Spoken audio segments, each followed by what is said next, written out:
నేను ఒక్కటే మాట మిమ్మల్ని కోరుతా ఉన్నా, ప్రజలకు నేను అడుగుతా ఉన్నా. పేదలు గుడిసెలు వేసుకుంటారు, ప్రభుత్వ జాగాలలో పాపం తెలిసి తెలియక కొన్ని వేసుకుంటారు. బీఆర్ఎస్ గవర్నమెంట్లో హైదరాబాద్తో సహా వరంగల్తో సహా అనేక పట్టణాలలో అనేక ప్రాంతాలలో రాష్ట్ర వ్యాప్తంగా లక్షలాది మందికి మేము పట్టాలు ఇచ్చినాం.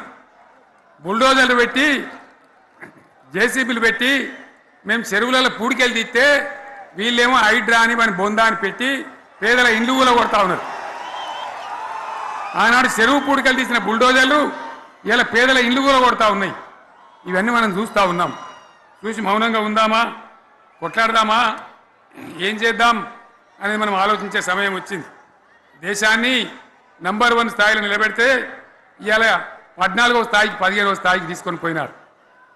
నా కళ్ళ ముందన్న గిట్ల జరుగుతుంది, ఇంత మాయల్యమే అవుతుంది, ఇంత మోసం చేస్తారని నేను కూడా అనుకోలే. ఇలా చాలా బాధ కలుగుతూ ఉంది, చాలా దుఃఖం కలుగుతూ ఉంది. ఇంకా ముందరికి పోవాల్సిన తెలంగాణ ఇలా వెనుకగా అయిపోతున్నా ఉన్నది. మళ్ళా ఎవరు దీనికి కారణం? ఈ దుర్మార్గులు కాదా? నిలబెట్టి ఖచ్చితంగా అడగాల్సిన అవసరం ప్రజలకు లేదా? అడగాలి. ఎందుకోసం?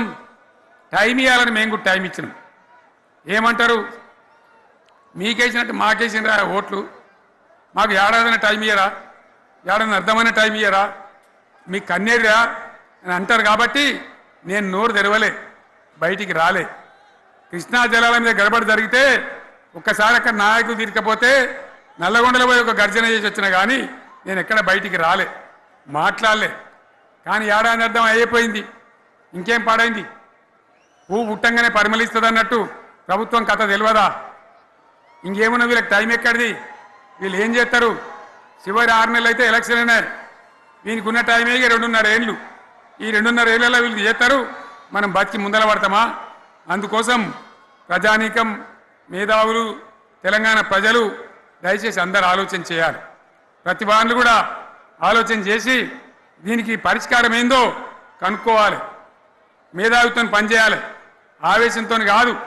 ఆవేశంతో మనం నినాదాలు ఇస్తే కాదు, ముళ్ళును ముళ్ళుతోనే తీయాల. ఏడ ఒడగొట్టుకున్నామో గాన్నే వెతకాలి, ఎక్కడ జారిపోయిందో ఆన్నే మళ్ళీ దొరకబట్టాలి. ఆ నైపుణ్యం, ఆ స్థాయి ఇవాళ రావాలి. మళ్ళీ ఇప్పుడు ఏం చేస్తారు?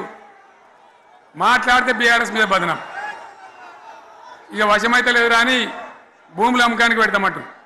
అమ్మచ్చు, అత్యవసరమైతే కొన్ని అమ్మచ్చు. ప్రజలకు అవసరం లేని ఉంటే, విలువ వచ్చేది ఉంటే ప్రజల పనుల కోసం కొన్ని అమ్మచ్చు. కానీ ఏదమ్మాలి ఏదమ్మద్దని విచక్షణ ఉండాలి కదా. యూనివర్సిటీలు అమ్ముతారా? ఇవాళ హైదరాబాద్ యూనివర్సిటీ అమ్ముతున్నారు, రేపు ఉస్మాన్ యూనివర్సిటీ అమ్ముతారు. విలువైన భూములనే అని ఇట్లా కథం పట్టుకుంటూ పోతే ఏమైనా మిగులుతుందా? కాబట్టి ఇది పద్ధత, ప్రభుత్వం నడిపించే విధానమా? వీళ్ళు ఏ విధంగా గోల్మాల్ దింపుతున్నారో దయచేసి ఆలోచించాలని చెప్పి నేను మీ అందరిని కూడా కోరుతా ఉన్నా.